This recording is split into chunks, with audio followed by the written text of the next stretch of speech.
పలాసలో అగ్నిమాపక వారోత్సవాల్లో భాగంగా శ్రీకాకుళం జిల్లా కాశీబుగ్గ అగ్నిమాపక కేంద్రంలో వారోత్సవాలను ఘనంగా ప్రారంభించారు. ముఖ్య అతిథిగా హాజరైన పలాస ఎమ్మెల్యే గౌతు శిరీష అమరవీరులకు పూలమాలతో ఘన నివాళులర్పిస్తూ 2 నిమిషాలు మౌనం పాటించారు. అనంతరం అగ్ని ప్రమాదం సంభవించినప్పుడు ఎలా రెస్క్యూ చేస్తారో అన్న దానిపై డిస్ప్లేలో ఉంచిన పరికరాలతో సిబ్బంది వివరించారు. ఈ సందర్భంగా కాశీబుగ్గ అగ్నిమాపక అధికారి సోమేశ్వరరావు మాట్లాడుతూ 1944 ఏప్రిల్ 14 నాడు ముంబై విక్టోరియా పోర్టులో వందలాది మంది అగ్నిమాపక రెస్క్యూ ఆపరేషన్లో ప్రాణాలను సహితం లెక్క చేయకుండా అసువులు బాసారని, అందుకు చిహ్నంగా 1969 ఏప్రిల్ 14 నుండి వీర జవాన్లకు శ్రద్ధాంజలి ఘటిస్తూ ప్రతి ఏటా వారోత్సవాలు జరుపుకుంటున్నట్లు తెలియజేశారు.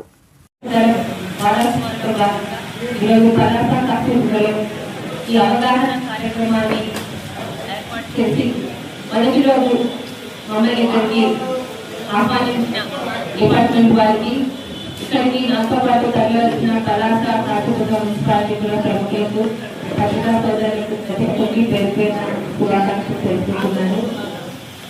ఈరోజు దేశంలో మనం అందరం సమాజంలో దేశంలో సురక్షితంగా ఉన్నామంటే ఎన్నో డిపార్ట్మెంట్స్ ఈరోజు మన అందరినీ కాపాడుతున్నాయి.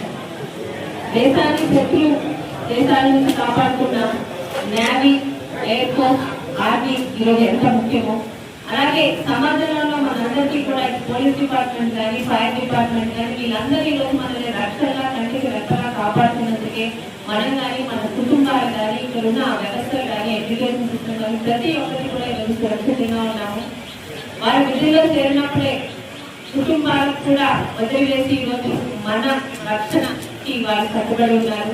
ఆ ప్రయత్నంలో ఎంతో మంది ప్రాణాలు కూడా కోల్పోయి మనం రోజు ప్రాంతాల్లోనే చూస్తూనే ఉన్నాము. వారికి, వారి కుటుంబానికి నిజంగా మనందరం కూడా మనకి ఎక్కడ రక్త సంబంధం లేకపోయినా మన సేఫ్టీ గురించి వారు చేస్తున్న ఈ ప్రయత్నానికి మన అందరం కూడా వారి కుటుంబానికి, వారికి కూడా ఎంతో రుణపడి ఉన్నాం. అదేవిధంగా ఈరోజు ఒక ఆస్తి నష్టం కలిగితే ఆ ఆస్తి ఉన్న వారికి ఎంత ఇబ్బందో అలాంటి నష్టమైన వారికి తెలుసు. ఈరోజు సమాజంలో ఎక్కడ ఆస్తి నష్టం కాకుండా ముఖ్యంగా అగ్ని ప్రమాదాల నుండి అవగాహన వారోత్సవాలు చేస్తూ ఆస్తి నష్టాన్ని ఎలా నివారించాలన్నది కూడా ఈరోజు ఉద్యోగంలో భాగంగా వారందరూ సిన్సియర్గా దానికి కట్టుబడి కార్యక్రమాలు చేసిన అందరికీ అవగాహన కల్పిస్తున్నారు. ప్రతి ఒక్కరు కూడా ఈరోజు ఫైర్ డిపార్ట్మెంట్ యాక్సిడెంట్స్ అనగా జరిగినంత వరకు కాబట్టి అర్థం కాదు. ఈరోజు స్కూల్స్ కానీ, హాస్పిటల్స్ కానీ ప్రతి ఒక్కటి ఇంటితో సహా అపార్ట్మెంట్ కానీ ప్రతి ఒక్కరు ఈ ఫైర్ యాక్సిడెంట్స్ ఎలా నిర్మూలించాలో, వాటిని రాకుండా ఎలా అడ్డుకోవాలో, ఎటువంటి ప్రికాషన్స్ తీసుకోవాలో ప్రతి ఒక్కరు కూడా వాళ్ళ ఉద్యోగ నిర్వహణలో బాధ్యతను మనకి ఇస్తున్నారు. దయచేసి అవగాహన వారోత్సవాన్ని ప్రతి ఒక్కరికి కూడా అవగాహనతో వాటికి అటెండ్ ప్రతి ఒక్కరిలో కూడా ఈ శిక్షణ కూడా అందరికీ తీసుకువెళ్ళాలని కోరుకుంటూ, మరి ఈరోజు ఈ కార్యక్రమాల్లో మమ్మల్ని కూడా భాగస్వామ్యం చేసి ముఖ్యంగా ఆ డిపార్ట్మెంట్ లో పనిచేసిన వాళ్ళు ఈరోజు సమాజానికి మంచి ఎలాంటి సేవ చేస్తారో తెలుసుకునేలా చేసిన డిపార్ట్మెంట్ మనకి మరొకసారి ధన్యవాదాలు తెలుపుతున్నారండి. జై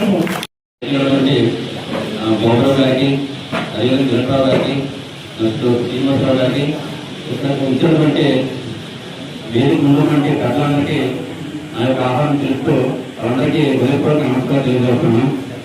ముఖ్యంగా ఈరోజు అగ్నిమాపక దినోత్సవం అంటే ఫైర్ ఫైటింగ్ చేస్తూ అగ్నిని ఆ సమయంలో వాళ్ళు రిస్క్ ఆపరేషన్ పాల్గొంటూ ప్రజల యొక్క ప్రాణాలను రక్షించే నిర్మాణంలో వారి యొక్క ప్రాణాలను ఎవరు కోల్పోయారో వాళ్ళు ముందుగా ఈరోజు భారత వైపు అనేది అగ్నిమాపక దినోత్సవంగా జరుగుతుంది.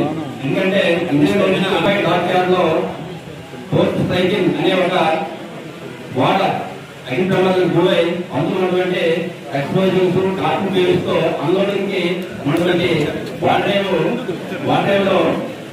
ఆ వాటర్ అగ్ని ప్రమాదం జరిగి చాలా మంది ప్రాణాలు కోల్పోయారు. ముంబై ఫైర్ సర్వీస్ సంబంధించిన ఫైర్ బ్రిగేడ్స్ ఆ విధి నిర్మాణంలో అగ్ని ఆపుతూ సుమారు 70 మంది వరకు వాళ్ళ యొక్క ప్రాణాలను అర్పించారు. చాలా మంది ప్రజలు ప్రాణాలు కోల్పోయారు.